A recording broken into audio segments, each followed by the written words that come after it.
자, 우리 오늘은 이 양자됨에 대해서 우리가 상고할 건데요. 우리 웨스트민스터 신앙고백서 12장 양자됨을 읽고 한번 쭉 읽어보고 그리고 하나하나 우리가 이렇게 해설하는 걸로 할 텐데, 이미 우리가 성경 공부를 쭉 해왔고 또 요번에 우리 그 요한계시록 강해도 같이 하면서 많이 이해할 수 있는, 쭉 읽으면 이해할 수 있는 내용들이라고 좀 생각이 들어요. 자, 우리 양자됨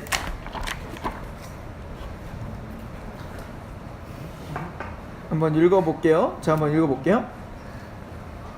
하나님께서는 의롭다함을 받는 모든 사람들이 그의 독생자 예수 그리스도 안에서 그리고 그를 위하여 양자됨의 은혜에 참여하는 자들이 되는 것을 허락하신다. 이로 말미암아 그들은 하나님의 자녀의 수요에 들게 되고 자녀로서의 자유와 특권을 누리게 된다. 또한 그들 위해 하나님의 이름이 기록되게 하며 그들은 양자의 영을 받으며 담대하게 은혜의 보좌로 나아가며 아바 아버지라 부를 수가 있으며 불쌍히 여김을 받으며 보호를 받으며 필요한 것을 공급하며 육신의 아버지에게 징계를 받는 것처럼 징계를 받으나 그렇지만 결코 버림을 받지 않으며 구속의 날까지 인침을 받았으며 약속들을 기업으로 받는 영원한 구속의 상속자들이다. 이렇게 이야기하죠. 자, 우리가 지난 시간에 이신칭의를 배웠어요. 굉장히 오래된 이야기인데, 자, 우리가 이신칭의를 배웠는데, 이신칭의는 믿음으로 의롭다 칭함을 받는 게 이신칭의죠. 그래서 이신칭의는 우리가 로마서 8장 3절에 보면 율법이 육신으로 연약하여 할 수 없다 이렇게 말하죠. 율법이 육신으로 연약하여 할 수 없는 그것을 누구만 하실 수 있어요? 하나님만 하실 수 있어요. 어떻게? 죄 없는 그 아들을 죄 있는 육신의 모양으로 보내서 육신의 죄를 어떻게 하시나요? 정하사. 자, 이게 무슨 얘기입니까? 우리 인간은 육신이 연약해요. 왜? 이미 타락했기 때문에 우리는 생각하고 마음으로 품고 우리가 행하는 것, 그 모든 지정의가 완전히 타락했어요. 전적 부패. 그래서 어떻게 했죠? 우리가 행하는 것마다 죄야. 그러니까 하나님 말씀대로 살기보다는 내 뜻대로 살고 내 마음대로 사는 것이 훨씬 더 편한 사람들이에요. 그죠? 그래서 우리는 율법이 육신이 연약하여 어느 정도로 부패했냐면 하나님의 율법을 완성할 수 없는 거예요. 자, 의인은 뭔데? 의인은 하나님의 율법을 완전하게 지키는 게 의예요. 그죠? 그래서 보통 죄는 뭐냐면 하마르티아라고 해요. 죄를 하마르티아라고 하는데, 하마르티아 이 뜻이 뭐냐면 직역하면, 헬라어인데 직역하면 관역에서 빗나가는 거야. 관역에서 빗나간다는 게 뭐냐면 하나님의 말씀 율법의 관역에 딱딱 명중하는 게 의야. 그런데 쏘기만 하면 자꾸 관역에서 빗나가. 하나님 말씀이 빗나가. 근데 빗나가게 된 이유가 뭐야? 화살이 잘못된 게 아니라 붕수에 이미 이 초점이 잘못된 거잖아요. 그죠? 마찬가지로 우리가 죄로 말미암아 우리가 틀어진 거야. 지정의가 틀어졌기 때문에 생각하고 마음으로 품고 행하는 것마다 하나님의 말씀에서 어긋나는 거죠. 그래서 율법이 육신이 연약하여 할 수 없어. 누구만 하실 수 있어요? 하나님만 하시죠. 그러니까 율법을 다 이루고, 그러니까 하나님의 의를 만들어낼 수 있는 방법은 오직 누구밖에 없다. 하나님밖에 하나님의 의를 만들 수 없어요. 그래서 하나님만 하시는데, 그러면 어떻게 하시느냐? 하나님이 죄 없는, 죄가 없으시죠? 모든 사람은 죄를 범하였으면 하나님의 영광에 이르지 못해요. 그러니까 사람으로 태어난 모든 인간들은 모두가 죄인이야. 아담 이후로. 그런데 오직 한 사람, 사람으로 태어났는데 그분은 사람이면서 뭐요? 하나님이신 예수님. 그 하나님이 죄가 없으신 유일하신 사람을 어디로 보내신 거예요? 하나님이신 예수를 육신 가운데, 죄 있는 육신 가운데로 보내신 거예요. 그리고 이 땅에 오셔서 십자가에 죽으실 때 육신의 죄를 정하셨다, 전가됐다는 거예요. 그래, 우리의 죄가, 우리의 과거와 현재와 모든 미래의 죄가 예수님께 정해졌다. 그래서 십자가에서 죽으심은 우리의 모든 죄를 담당하신 것이다 라고 하는 거죠. 그리고는 우리가 고린도후서 5장 21절에 뭐라고 합니까? 하나님이 죄를 알지 못하시는 이를, 예수님을 말하죠. 하나님이 죄를 알지 못하시는 이를 우리를 대신하여 죄로 삼으신 것은 우리로 하여금 하나님의 의가 되게 하려 하십니다.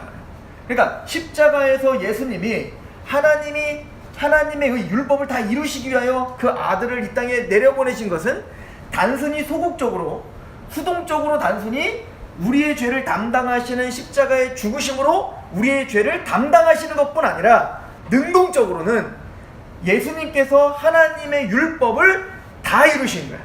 그러니까 한 번도 예수님은 죄를 범하신 일이 없고 우리와 똑같이 시험은 받으신 이로되 죄는 없다. 이 히브리서 4장의 말씀이거든요. 그래서 예수님은 이 땅에서 십자가에서 죽기까지 복종하셨죠. 그리고 예수님 십자가에 다 이루었어요. 뭘? 하나님의 뜻과 하나님의 목적과 하나님의 말씀을 온전히 이루어 뭘 만드는 거야? 하나님의 의를 이룬 거예요. 그래서 이걸 사도 바울이 뭐라고 하냐면 복음에는 하나님의 의가 나타나나니 믿음으로 믿음에 이르게 하는 하나님 능력이 된다. 이렇게 표현하잖아요. 그러니까 하나님의 의는 오직 어디서밖에 안 나타나.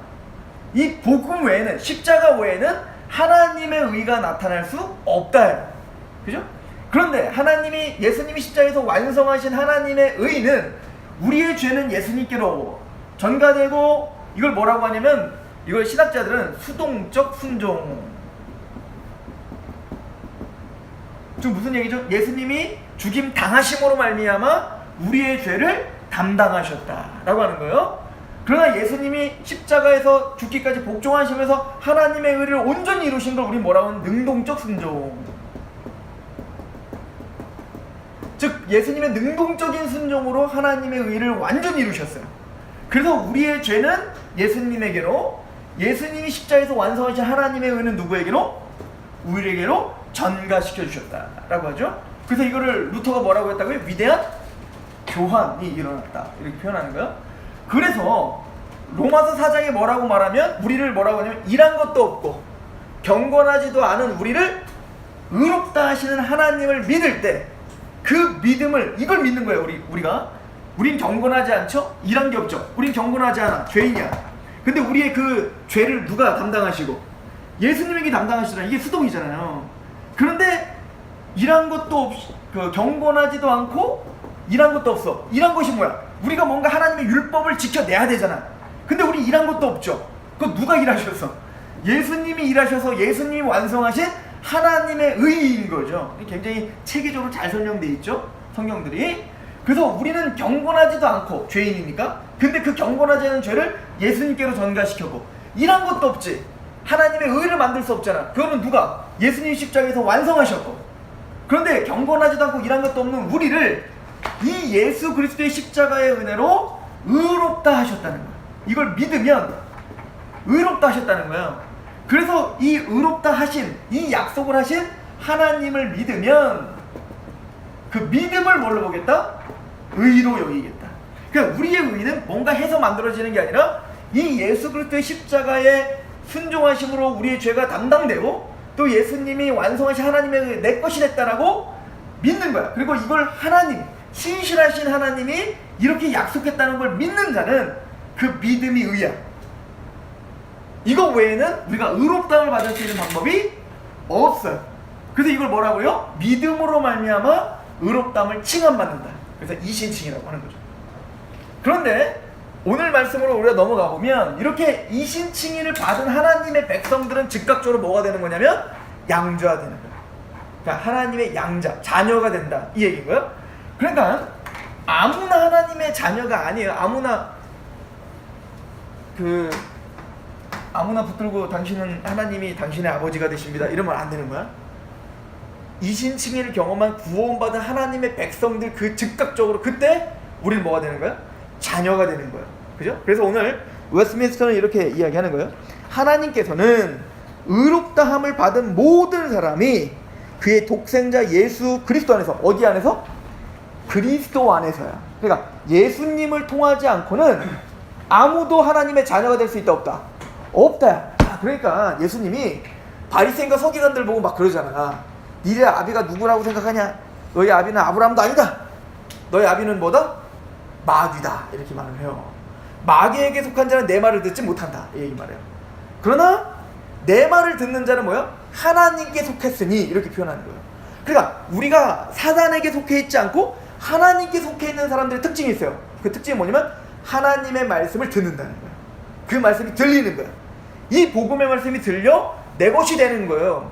이것을 이제 예수님은 또 뭐라고 표현하냐면 요한복음 10장에 보면 나는 선한 목자고 너희는 양이라 내 양은 내 음성을 듣는다 이렇게 표현하죠. 그러니까 이 말씀이 들리고 그 복음 가운데 감격이 있고 그 십자가의 은혜가 믿어져요. 그죠?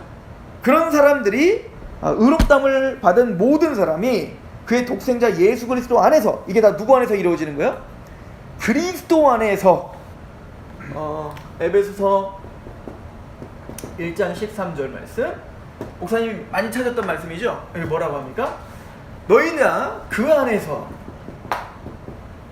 듣고 구원의 복음을 듣고 또 그 안에서 믿어 성령으로 인치심을 받았으니, 이게 13절 14절 이는 우리 기업의 보증이 되사, 그죠? 이렇게 되는 거예요. 그러니까 우리가 복음을 듣는 것도 누구 안에서? 이 그 안에서는 에베소서 1장 전체가 뭐냐면 그리스도 안에서, 그 사랑하는 아들 안에서, 그 안에서, 다 예수님 안에서를 말하는 거예요. 그러니까 우리가 복음을 듣는 것도 사도 바울은 뭐라고 생각하는 거예요? 우연히 듣는 게 아니라 누구 안에서? 그 안에서, 그리스도 안에서 복음을 듣는 거예요. 이거는 어디로 올라가냐면 에베소서 1장 3절에 우리가 하나님이 그리스도 안에서 하늘에 있는 신령한 복을 주시기로 작정하셨다. 그리고 하나님은 그리스도 안에서 우리를 예정하사, 이렇게 표현하신단 말이에요. 그러니까 하나님이 만세 전부터 우리를 예정하실 때부터 누가? 그리스도 안에서 우리를 예정하셨고, 그리스도 안에서 우리를 부르셨고, 그리스도 안에서 우리를 의롭다 하시고, 그러니까 이런 얘기인 거예요. 그래서 그리스도 안에서 우리는 복음을 듣는 거예요. 의에 듣는 게 아니라는 거예요. 그리고 그 그리스도 안에서 그 말씀이 어떻게 되는 거예요? 믿어졌다, 이 얘기인 거예요. 그죠?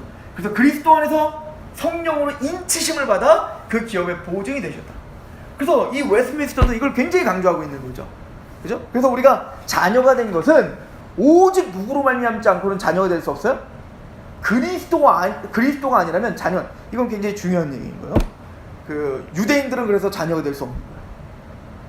그죠? 유대인이기 때문에 자녀가 될 수 없는 게 아니라 그리스도를 인정하지 않기 때문에 그들은 자녀가 될 수 없는, 하나님의 자녀가 될, 아무리 아브라함의 뭐 자손이고 우리가 무슨 뭐 몇천 년 동안 하나님을 믿었고 아무리 그렇게 소리친다 할지라도 그리스도 안에 없다면 그들은 하나님의 자녀가 될 수 없습니다. 이슬람은 말할 것도 없고요. 그죠? 아무리 하나님께 열심히 있고 아무리 하나님께 무슨 율법을 다 지켰고 그거 아무 소용 없습니다. 그죠? 그래서 그리스도 안에서, 그리고 누구를 위하여? 그를 위하여, 이렇게 표현하고 있죠. 우리가 하나님의 자녀가 되고 의롭다함을 받아 하나님의 자녀가 된 것은 누구 안에서 된 거라고요? 그리스도 안에서 된 것뿐만 아니라 웨스트민스터는 뭐라고 고백하고 있냐면 그를 위하여 양자됨의 은혜에 참여하는 자들이 되는 것을 허락하셨다, 이렇게 표현합니다. 하나님을 위해서, 그리스도를 위해서. 그죠? 우리가 양자되는 건 누구를 위한 걸까요? 여러분들이 이신칭의를 받았어요. 여러분들이 이신칭의를 받아서 하나님의 자녀가 됐어요.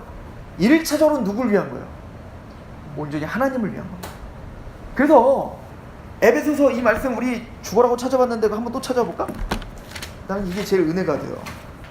그리고 사도 바울이 굉장히 강조하고 있다는 걸 볼 수 있는데, 아까 제가 잠깐 얘기했지만 자 빠르게 한번 볼게요. 에베소서 1장 3절 다시 좀 각인 좀 시켜주세요.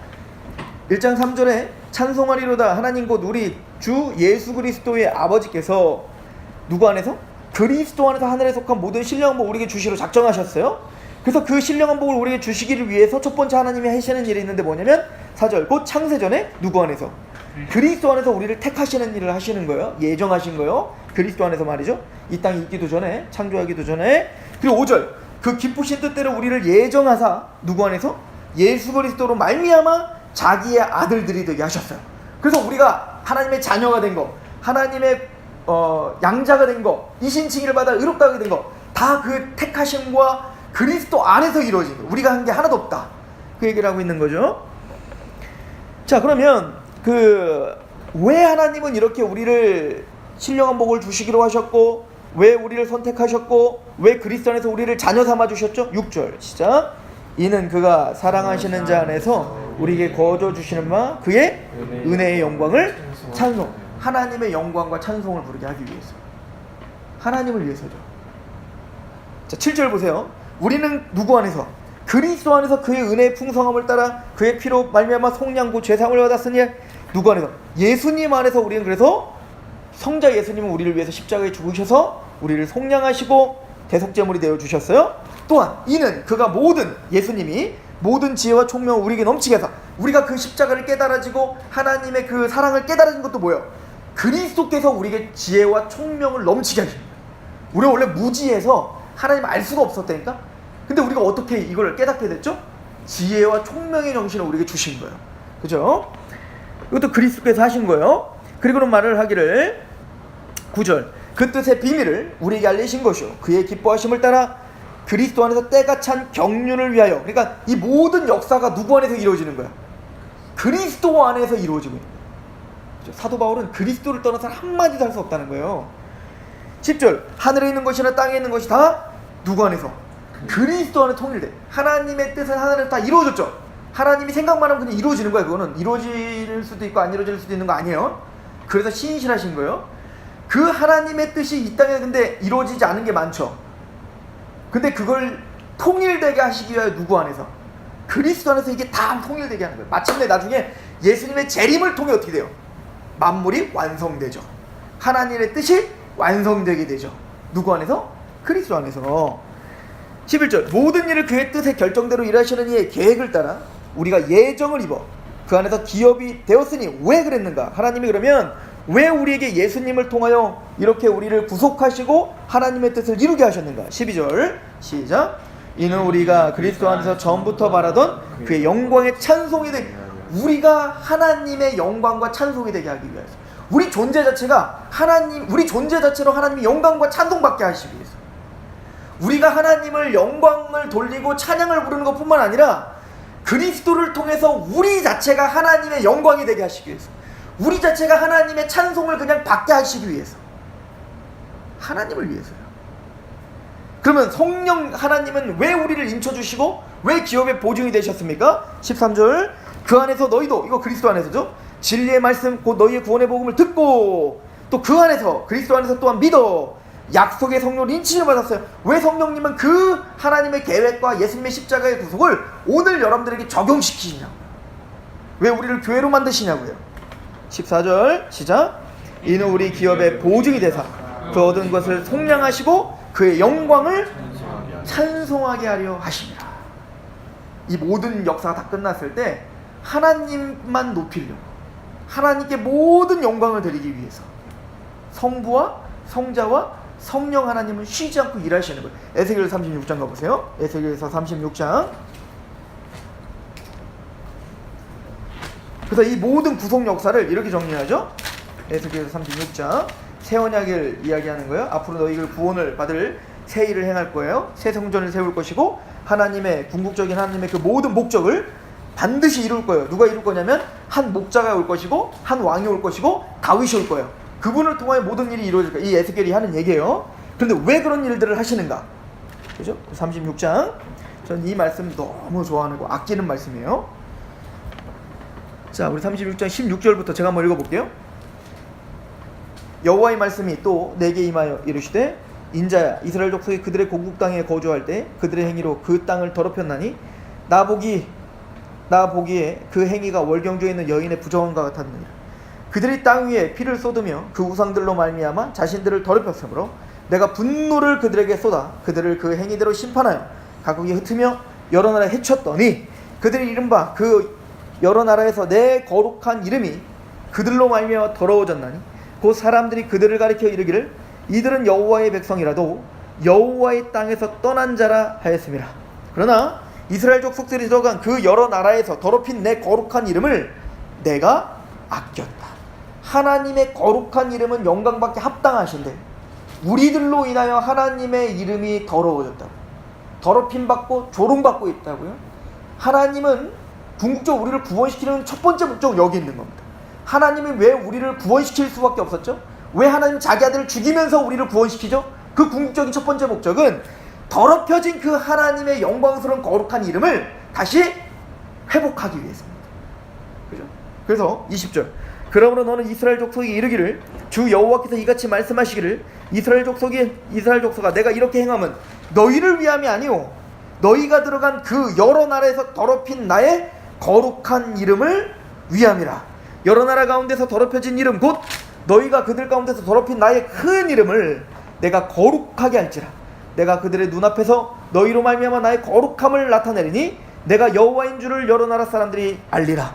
주 여호와의 말씀이라. 구별된 구원받은 하나님의 백성들의 그 구별된 삶을 통하여 하나님의 하나님 되심을 드러내시기 위하여 우리를 구원시켰다는 거예요. 그러니까 오늘날 번영주의가 얼마나 방향성이 달라졌는지 몰라요. 구원을 받은 게 자기를 위한 거라고 생각하죠. 그래서 내가 구원받았으니까 이제 하나님 나에게 복주 세우러 가는 거예요. 아니요. 내가 구원받아서 나로 말미암아 하나님의 이름이 거룩히 여김을 받는 것이 우리의 목적이 되어야 되는 거예요. 그래서 예배가 우리의 목적이고 우리의 우선순위예요. 그 무엇과도 타협할 수 없는 게 바로 예배인 거죠. 하나님께 영광과 찬송이 되게 하는 것, 또 하나님께 영광과 찬송을 드리는 것, 이것이 우리의 구원받은 목적이에요. 우리를 자녀 삼아주신 목적이에요. 우리 신앙 선배들은 이 성경을 너무 잘 알았기 때문에 우리가 이렇게 고백을 하게 한 겁니다. 뭐라고요? 그리스도 안에서 그리고 그를 위하여 양자됨의 은혜에 참여하는 자들이 되는 것을 허락하셨다.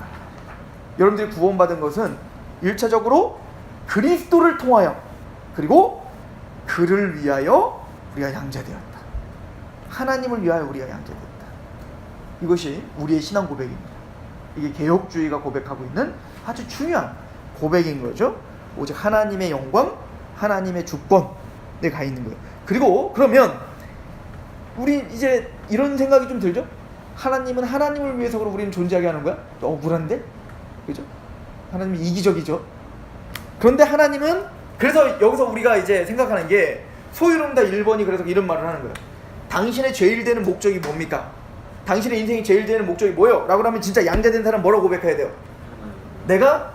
나는 하나님을 영화롭게 하는 것과 영원히 누구로 말미암아? 하나님으로 말미암아 즐거워하는 겁니다. 이게 목적이라는 거예요. 그러니까 우리는 하나님을 위한 존재, 하나님의 영광, 하나님의 우선순위, 그러면 우리는 뭐라고 생각을 하면 그럼 내 거는, 그럼 내 기쁨은, 그럼 내 재미는, 하나님의 영광은 다 챙겨 먹고 그럼 내 영광은. 근데 하나님은 우리를 창조했을 때 하나님께 최고의 영광을 돌릴 때 우리에게 느낄 수 있는 가장 최고의 즐거움을 느끼게 만들으셨어요. 그러니까 하나님은 하나님의 영광을 위해 살아라 라고 말할 때 거기는 뭐야? 너의 가장 극적인 세상이 줄 수 있는 그런 유치한 즐거움이 아니라 하나님만 주실 수 있는 그 영광과 그 즐거움에, 그 영광스러움에 참여하라. 그걸 초대하신 거죠.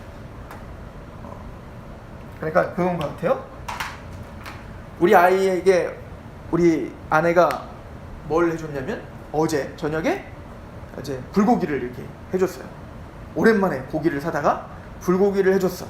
그 불고기를 좀 먹자 그랬더니 하준이가 난 라면 먹고 싶어 이러는 거죠.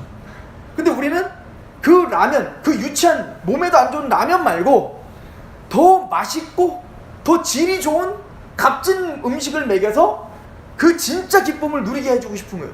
평생 중국집 가서 짜장면만 먹었던 아이가 인생의 최고는 짜장면이라 생각하고 있는데 하루는 정말 큰맘 먹고 월급을 타고 그 자녀에게 가자, 짜장면 말고 우리 뷔페 먹으러 가자. 그랬더니 그 아이가 난 짜장면이 제일 좋은데 왜 날 귀찮게 하지 마 이러는 거죠.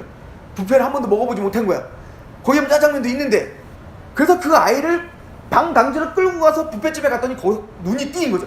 깜짝 놀란 거죠. 이렇게 좋은 곳에 엄마 아빠 혼자 다녔단 말이야. 그리고는 그 짜장면만 먹을 때 느끼지 못했던 그 희열과 그 기쁨을 누리게 해주고 싶은 그 마음이 부모의 마음인 것처럼 하나님이 바로 그런 마음인 거예요. 우리는 짜장면만 먹고 살았던 그런 아이들처럼 또 흙탕물에서만 놀고 있었던 사람을, 그 아이를 데려다가 야 이제는 저기 워터파크 가자 라고 할 때 난 그런 거 싫어요, 물놀이 하고 싶어요. 그래서 방경제 끌고 와서 워터파크 갔더니 그냥 깜짝 놀라가지고 지금까지 느끼지 못했던 그 희열과 기쁨을 누리게 해주고 싶은 부모처럼 하나님은 이 땅에서 우리가 흙탕물과 같은 재미를 느끼고 있는 우리를 끌고 가 워터파크처럼 그런 하나님의 영광스러운 기쁨을 누리게 해주고 싶은 그 마음이 하나님이다. 이거야. 그죠? 그래서 하나님은 이기적인 게 아니라 이게 하나님의 사랑인 거예요. 그죠? 하나님을 위해 우리를 양자 담아 주셨다. 그죠? 그래서 이로 말미암아 그들은 하나님의 자녀의 수요에 들어가게 되고 13만 4천이에요. 그죠? 하나님은 만세 전에 하나님이 계획한 수가 있었어요. 하나님의 계획한, 아까 말했죠. 창세 전에 그리스도 안에서 택한 자들이 있잖아요. 그죠? 그래서 우리가 구원을 받으면 그렇게 그리스도 안에서 그리스도를 통하여 그리스도를 위하여 우리가 그렇게 양자되면, 이신칭이 받고 하나님의 자녀가 되면 바로 우리는 뭐가 된 거예요? 그 하나님의 자녀의 수요에 들어가게 된 거죠. 그죠? 우리가 13만 4천이라는 것을 확증할 수 있는 거예요. 그리고 자녀로서의 자유와 특권을 누리게 됩니다. 여기 보면 이제 요한복음 1장 12절에 보면 이 말씀이 이거예요. 영접하는 자, 곧 그 이름을 믿는 자에게는 하나님의 자녀가 되는 특권을 누리죠. 자, 하나님의 자녀가 되는 특권. 근데 웨스트민스터는 뭐라고? 자유를, 자유. 하나님의 자녀가 되면 자유를 누려요. 자유. 그러니까 어떤 자유일까? 여러분들, 하나님의 자녀가 되어서 자유예요 이제? 정말 자유합니까? 아니면 더 얼거매어졌어요? 얼거매어졌어. 왜? 지금 여기 있을 시간이 아닌데, 그죠? 또 만약에 우리가 예수님만 안 믿고 하나님 자녀만 아니었어도 우리는 지금 여기 없고 1박 2일로 어디 가 있지. 1박 2일이 뭐야? 한 3박 4일로 어디 가 있지, 그지? 매주마다. 근데 우리는 얼거매어졌어.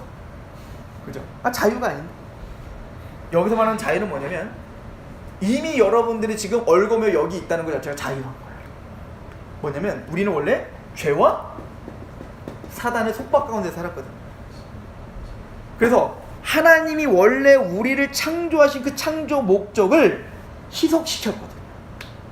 그래서 선악과를 따먹으면 네가 선악을 판단하는 그 지혜로움이 하나님처럼 될까봐 하나님이 너를 저 못 따먹게 한 거야. 이 얘기 뭐냐, 다른 말로 쉽게 얘기해서 네 재미, 네 자유, 너의 어떤 그 기쁨, 즐거움을 하나님이 얼거매기 위해서 너는 하나님이 그렇게 율법들을 준 거야. 그러므로 그것을 지키는 거는 바보 같은 짓이야. 자유해라. 네 마음대로 살아라. 이게 뭐죠? 사단이죠. 그래서 사탄이 정말로 어떻게 한 거예요? 이긴 거죠. 그래서 그들을 이제는 지배하기 시작한 거예요. 그래서 그 지배하자마자 가인이 어떻게 했어요? 하나님을 떠났어요. 여호와를 떠나. 왜? 여호와랑 있는 게 불편하거든.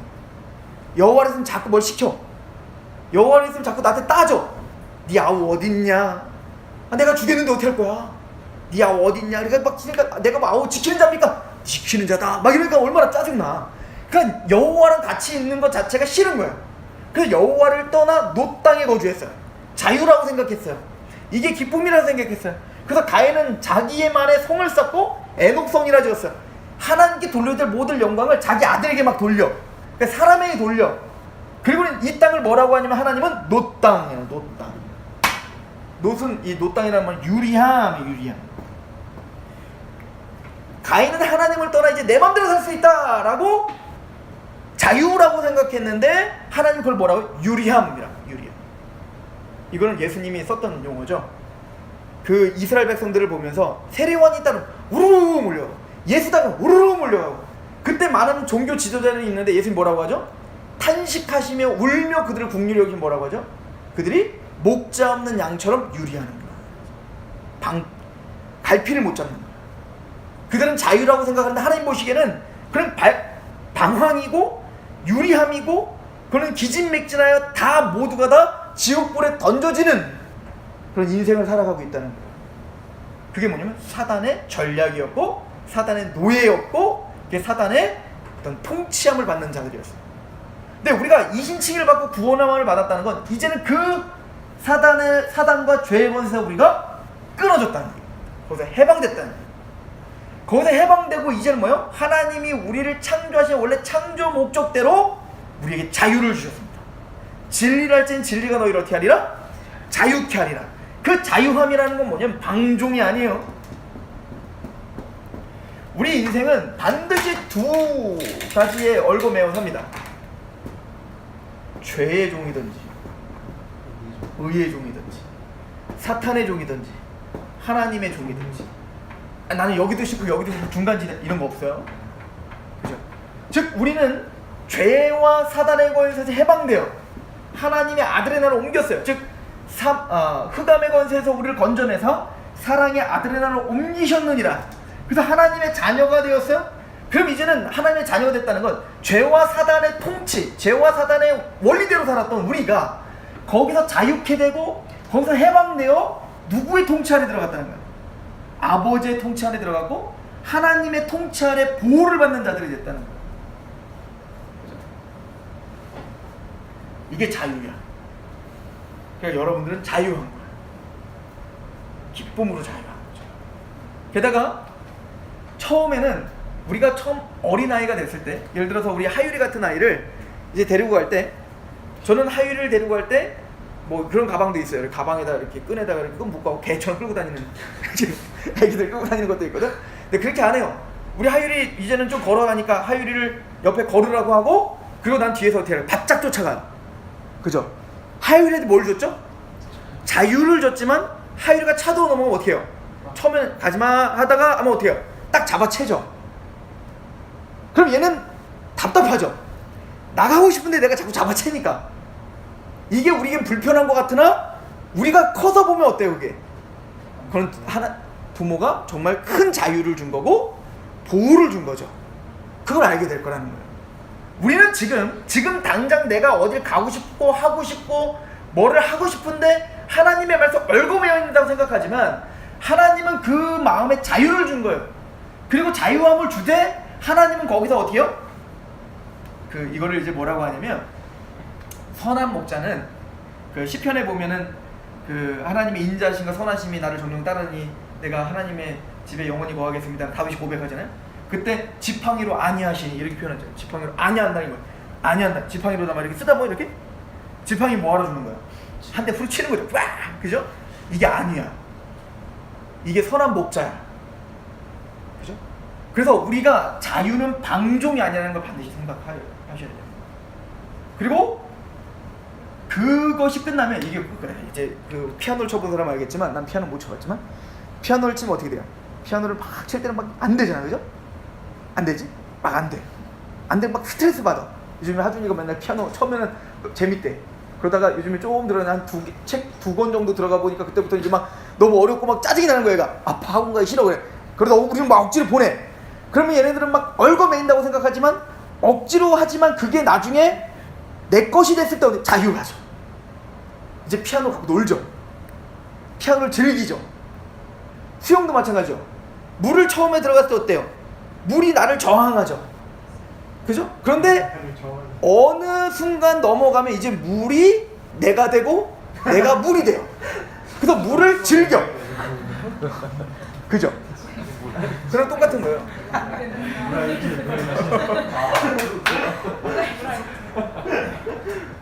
그런 것처럼 하나님은 우리를 자유하게 만드실 거예요.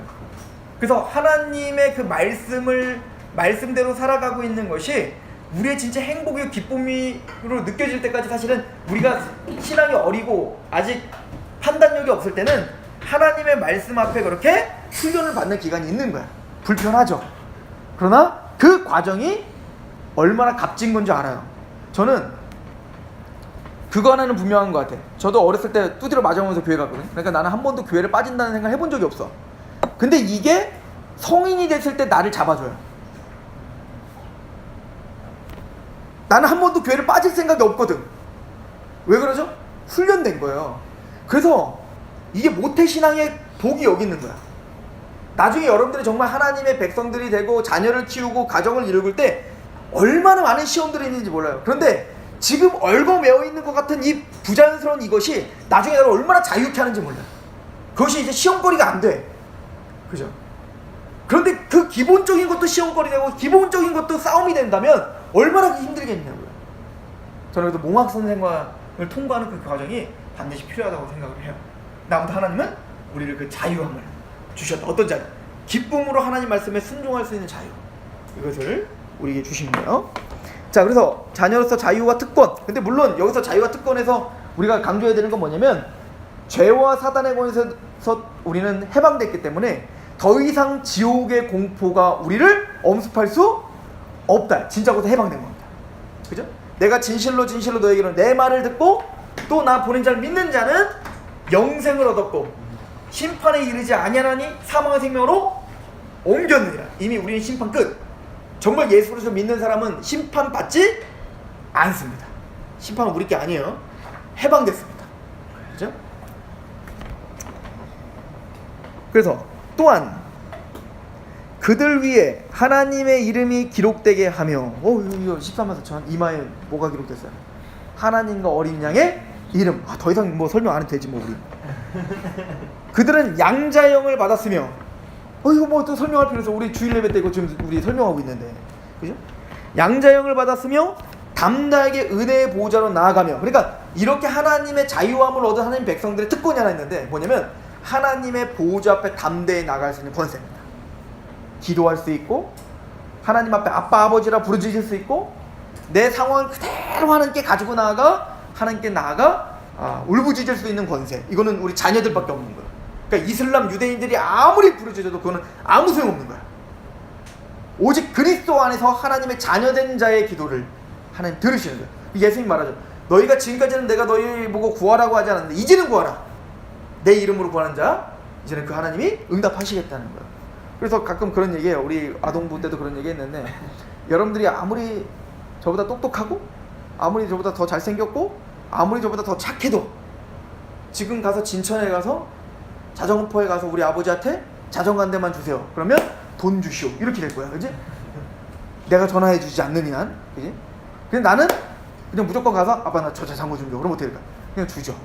그러니까 자녀기 때문에 구할 수 있는 권세가 있는 거예요. 마찬가지로 우리는 하나님의 보호자 앞에 담대히 나갈 수 있는. 그리고 이제는 이거는 뭐냐면 이건 사실 카톨릭을 좀 염두에 두고 하는 얘기인데 카톨릭은 하나님의 성도들이 하나님께 직접 다이렉트 못 간다고 생각했어. 누구를 거쳐. 첫 번째 누구를 거치냐면 예수님을 거쳐. 근데 우리도 예수님을 거쳐. 이건 맞는 얘기야. 왜? 그리스도 안에서 양제되고 그리스도를 위하여 그리스도 안에서 우리는 하나님께 나아갈 수 있는 거예요. 그리스도의 이름으로 우리는 가는 거니까 우리의 권세로 갈 수 없어요.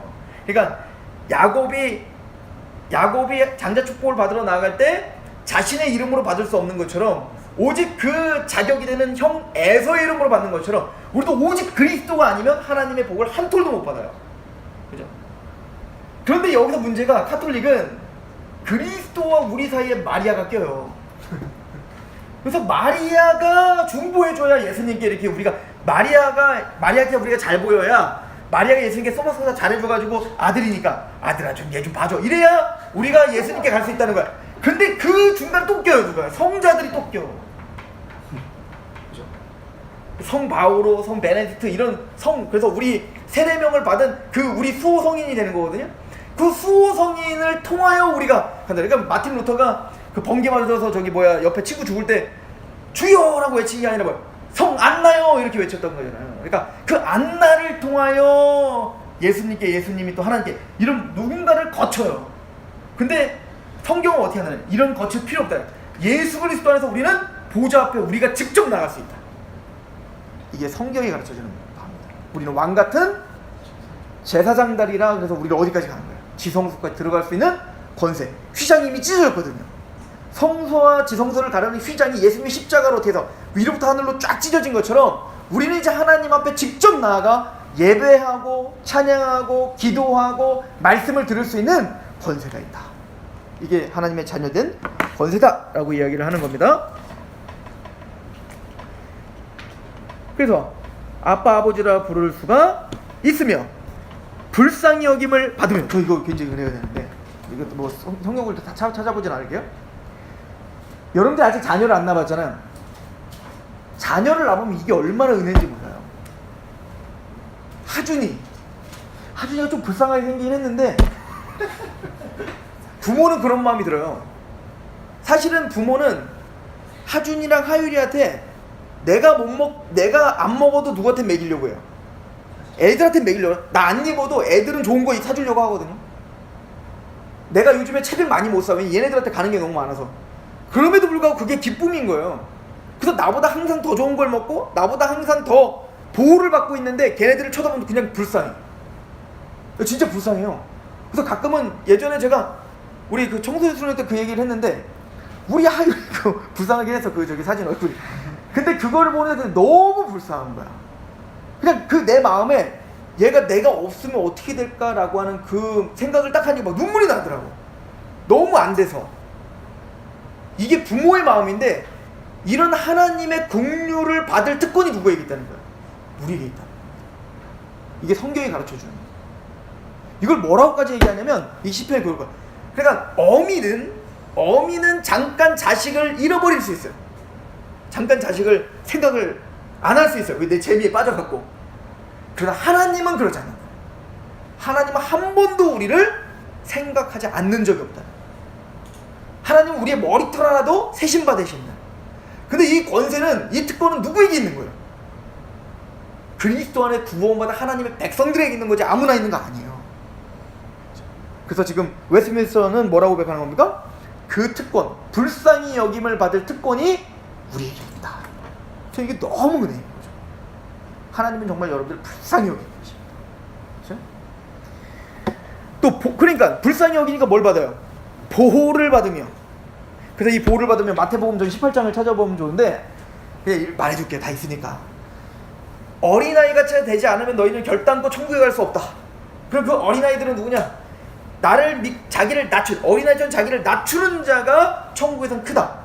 그러므로 나를 믿는 지극히 작은 자 하나에게 한 것은 나에게 한 것이다. 이렇게 표현하거든요. 그러니까 어린아이는 뭐냐면 철저히 하나님만 의지하는 자를 말하는 거예요. 그죠? 그러니까 우리 하율이 보세요. 우리 하율이가 지금 3살짜리 하율이를 내가 어디를 데리고 왔는데, 숲 같은 데 데려왔는데 하율을 놓고 제가 그냥 왔어. 그럼 얘 살 수 있을까? 죽는 거야 그냥. 제가 보니까 인간만큼 연약한 동물이 없어. 왜냐면 송아지 태어난 걸 내가 봤거든. 우리 집 앞에 초등학교 2학년 때 송아지가 있어요. 소가. 근데 소가 딱 태어나면 송아지가 그 뒤에서 딱 나오자마자 얼마 있다가 걸을 것 같아. 나오자마자 뛰어. 막 닦아줘. 막 이렇게 막 묻으면 막 닦아줘. 막 뛴다니까? 근데 우리 인간은 태어나서 지금 하율이가 지금 3년이나 키워줬는데도 아직도 지 구실을 못해. 하준이도 아마 떼어놓으면 혼자 죽을걸? 초등학교 1학년생도? 그러니까 인간 어린아이는요 그걸 말하는 거예요. 부모를 떠나서는 아무것도 할 수 없어요. 마찬가지로 이런 어린아이처럼 자기를 낮추고 하나님이 아니면 아무것도 할 수 없다고 고백하는 그가 구원받는 거예요. 이걸 예수님이 뭐라고 하냐면 심령이 가난한 자는 복이 있다라고 말합니다. 그런데 이 어린아이 하나를 실족하게 하는 자는 이 세상에 실족하게 하는 일이 없을 수는 없으나요. 그러니까 이런 어린아이를 실족하게 하는 일들이 많다는 거예요. 그래서 예수님이 제자들 파송은 뭐라고 하죠? 내가 너희를 파송함이 양을 늑대에게 보내는 것 같다. 이게 불쌍하죠. 항상 긍휼을 이어기죠. 그런데 그 실족하게 하는 자들은 연자맷돌을 목에 달려서 차라리 바다에 빠추는 게 낫다. 이런 말을. 그 나중에 계시록에 보면 그 바벨론 이렇게 그 심판할 때 어떻게 하면 그 연자맷돌을 저기 바다에 빠쳐서 막 그런 장면이 나오는 게 지금 그거를 상징화하는 거예요. 그러니까 하나님은 뭐라고 하냐면 그 작은 자 소자에게 행한 것을 그렇게 행한 너의 눈이 범죄해서 눈을 빼버리고 손을 범죄해서 손을 잘라버리고 그러니까 함부로 대하지 마라. 내가 그 소자를 그 어린아이를 철저히 사랑하고 긍휼히 여긴다. 그게 뭐라고 하냐면 그들의 천사들이 항상 하나님을 배웠느니라. 이게 무슨 얘기죠? 여러분들 안에 천사들이 있다는 거야. 다 옆에 다 천사들이 있어. 천사들이 있는데 그 천사들이 우리 가끔 이럴 때 있잖아요. 하나님 정말 계시는가? 왜 하나님 응답하지 않는가? 내 기도는 듣고 계시는가? 그럼 좀 답답할 때 있잖아요. 그럴 때일지라도 실족하게 하는 그때에도 하나님은 천사들을 통해서 지금도 보호받고 있다는 거. 다 알고 있다. 반드시 하나님 그 눈물을 닦아주실 것이고 그 눈물을 다윗은 그 눈물을 병에 담아주세요라고 하고 계시록 뭐라고 하죠? 그 눈물을 닦아줄 날이 올 것이다. 그래서 하나님은 철저하게 우리를 보호하고 계시다 라고 말합니다. 아빠 아버지라 부르실 수 있고 우리는 그래서 보호를 받으며 그리고 또 뭐예요? 그래서 필요한 것을 공급하면 하나님 반드시 우리 필요를 채워주신다. 왜? 하나님 자녀이기 때문에. 먼저 그의 나라와 의를 구하라. 그래야 모든 것을 어떻게 하리라? 필요를 채워주리라. 그러니까 오늘 먹고 마시는 것을 걱정하지 말고 하나님의 말씀 앞에 오늘 하루를 충성히 살아. 그럼 내가 내일은 내가 맡겨줄게. 이게 하나님의 자녀됨의 특징이에요. 이걸 믿으시라는 거죠. 육신의 아버지에게 징계를 받는 것처럼 징계를 받아. 그러나 하나님은 우리를 징계하실 수는 있습니다. 이 히브리서 12장에 있는 말씀이죠. 징계는 받아요. 왜냐면 사랑하니까 징계하는 거죠. 그죠? 이거는 뭐 저랑 구원론 하면서 많이 했었죠. 회계에 대해서 할 때도 우리가 슈퍼에 갔을 때 모르는 애가 뭐 훔치는 걸 보면 너 왜 훔치니? 그리고 신고해버리면 그만이지만 내 자녀가 뭐 훔치는 걸 보면 가만두면 안 되죠. 때려야죠. 징계해야죠. 왜? 내 자녀니까. 마찬가지로 하나님은 우리가 구원받지 않은 사람들이 하나님 말씀대로 안 사는 거 하나님 냅두십니다. 사실은. 왜? 그렇게 살다가 지옥 가면 되니까. 근데 우리는 이미 지옥이 끝났다고요. 우리 하나님의 자녀라고요. 그런데 하나님은 우리를 어떻게 하세요? 그래서 아들 대우하시기 때문에 징계하신다는 거예요. 히브리서 12장은 뭐라고 하냐면 너희가 피 흘리기까지 죄와 싸우지 않는구나. 그렇게 피 흘리기까지 죄와 싸우지 않는 이유가 뭐냐면 너희가 뭔가를 지금 잊어버렸다. 뭘 잊어버렸냐면 하나님이 징계하시는데 그 징계받을 때 너희는 그 징계를 경홀히 여기지 마라. 그러니까 하나님의 징계를 가볍게 여기지 말라는 거예요. 왜? 한 대 때려서 안 들으면 두 대 때리고, 두 대 때려서 안 되면 네 대 때리고, 네 대 때려서 안 되면 무조건. 근데 이제 우리 부모는 어때요? 때려서 안 되면 어떻게 돼? 네 맘대로 살아! 라고 하잖아. 근데 하나님 그렇게 안 하죠. 고쳐질 때까지 때리겠다는 거예요. 이게 더 무섭지. 그죠? 그래서 그 징계를 경홀히 여기지 마라. 그러나 징계를 받을 때 낙심하지 마라. 하나님이 너희를 아들로 대우하시기 때문에 징계하는 것이요 너희가 징계가 없다면 사생자요 친아들이 아니니라. 그러니까 하나님의 자녀기 때문에 반드시 우리를 하나님의 말씀대로 그 영광스러운 아까 워터파크로 데리고 가시고야 말 거라 했는데 때려서라도 이해가세요? 그러니까 그 기쁨과 영광을 누리게끔 그 영광스러운 곳까지 데려가시고야 말 거예요. 이 육적인 어머니 아버지들은 그 징계하다가 말아요. 왜냐면 성실하지 못해서 말아요. 그죠? 왜냐면 싸우기 싫어서. 그래서 싸우다 보면 나도 내 거 해야 되는데 자꾸 얘 뭐 그러면 TV 봐. 아니 네 맘대로 해. 이렇게 되는 거야. 왜? 귀찮으니까. 그래 애 버리는 거죠. 그러나 하나님은 성실하셔서 우리랑 타협 안 해요. 그래서 우리 인생이 고달픈 거예요. 그래서 시편 119편에 다윗이 뭐라고 하냐면 하나님 내가 이렇게 괴로움은 하나님의 성실하심 때문입니다 라고 고백합니다. 그죠? 그러므로 그 징계를 받을 때 낙심하지 마라. 빨리 돌이켜 하나님의 자녀가 되라. 그러나 그 징계를 받는 것처럼 징계를 받지만 그렇지만 결코 버림을 받지 않어. 아니 자기 아들을 죽이면서까지 우리를 구원시켰는데 우리를 어떻게 버리시냐고요. 빌립보서 1장 6절에 착한 일을 시작하신 이가 예수 그리스도까지 이루실 줄로 확신한다. 또 로마서 8장에 이거 뭐 많이 했고 내일도 볼 거니까 로마서 8장에 우리는 하나님께 빌바라 알지 못하지만 성령이 말하시는 탄식으로 우리 위해서 간구하세요. 왜 성령님이 우리를 위해서 간구하시고 탄식으로 간구하시죠? 우리는 빌바라 알지 못해요. 우리가 뭘 해야 되는지 빌바라 알지 못하죠. 우리가 구하는 건 다 뭐예요? 뭐 사주세요? 뭐 원해요? 나 어디 가고 싶어요? 이런 것만 구하잖아요. 근데 우리가 진짜 구해야 되는 건 구원에서 떨어지지 않는 거예요. 우리가 구원의 완성이 되는 거예요. 그리스도를 닮는 거예요. 근데 우리는 거기에 대한 갈망이 별로 없다. 왜? 빌바라지 못한 연약하니까. 근데 빌바라지 못한 성령 말하선 탄식으로 우리 위해서 간구하세요. 왜? 하나님 마음을 다 아시니까. 그래서 성령님이 우리를 위해서 왜 탄식하며 지금도 울며 기도하실까요? 우리의 구원을 보증하시니까. 성령님이 우리의 보증인이시거든요. 그죠? 또 성령님이 말씀 탄식으로 우리의 구원의 완성을 위해서 간구하세요. 그래서 하나님을 사랑하는 자, 그의 뜻대로 부르심을 받은 자들에게 모든 거에 합력하여 선을 이루는 이유가 여기 있는 거예요. 성령님이 탄식하며 기도하셔서. 그럼 그 선이 뭔데? 하나님 미리 아셨고, 미리 아신 자를 미리 정하셨고, 미리 정하신 자를 부르셨고, 부르신 자를 의롭다 하셨고 의롭다 하신 자를 영어롭게까지 하시는 거야. 이게 선이야. 하나님이 우리에게서 궁극적으로 이루시고자 하는 목적지는 여러분들이 대통령 되거나 여러분들이 무슨 좋은 부자가 돼갖고 그 부자가 된 것으로 하나님 믿으세요 하는 게 목적지가 아니야. 하나님의 목적지는 우리가 그리스도를 닮는 거예요. 하나님의 아들의 형상을 본받아 그 영광스러운 자리까지 가는 겁니다. 그걸 위해서 우리에게 성공도 주실 수 있고 때로는 실패도 주실 수 있는 거예요. 그죠? 그리고 성부 하나님이 어떻게 해요? 자기 아들을 죽이기까지 하셨는데 우리에게 모든 걸 더 주시지 않겠는가요? 어떤 걸 안 주겠는가? 그러니까 하나님이 자기 아들을 죽게까지 했는데 하나님이 그 구원의 완성을 이루지 못하겠는가? 중간에서 그걸 떨어뜨리겠는가? 말도 안 된다. 게다가 죽었다가 살아나시는 예수신이 그가 우리를 위해서 친히 간구하세요. 예수님은 우리를 위해서 십자가에 죽으시고 부활하시고 지금도 살아계셔서 하나님 우편에서 우리를 위해서 지금도 계속 간구하신다고요. 그러므로 기품이나 높음이나 그 어떤 피조물도 사망이나 어떤 환난이나 어떤 핍절함이나 그 어떤 것도 그리스도의 사랑에서 끊을 수 없다. 징계는 받으나 구원에서 떨어지진 않아. 이게 성경이 하는 얘기죠. 그래서 이 웨스트민스터는 이렇게 고백을 하는 거예요. 육신의 아버지에게 징계를 받는 것처럼 징계를 받으나 그렇지만 결코 버림을 받지 않으며 구속의 날까지 인침을 받았으며, 이 인침을 받았다는 건 성령의 인침을 받았다는 거잖아요. 이 받았다는 게 바로 도장 찍었다는 얘기인 거예요. 하나님의 거. 우리 이마에 누구 이름이 있죠? 하나님과 어린 양의 이름. 누구 거라는 거야? 하나님의 거라고 이미 표식이 되어 있는 거예요.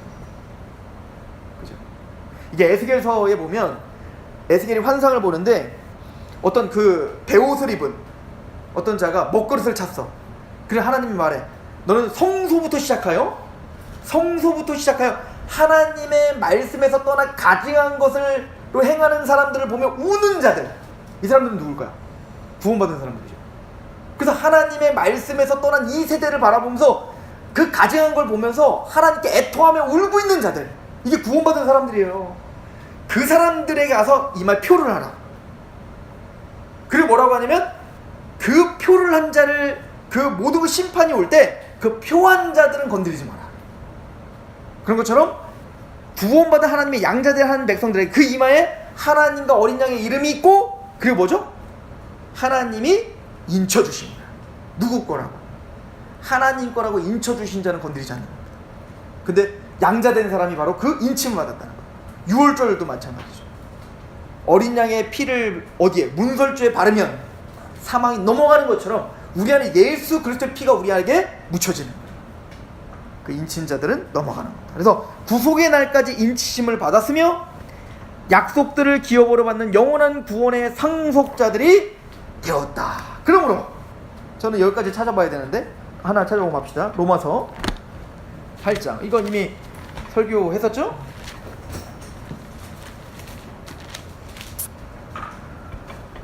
로마서 8장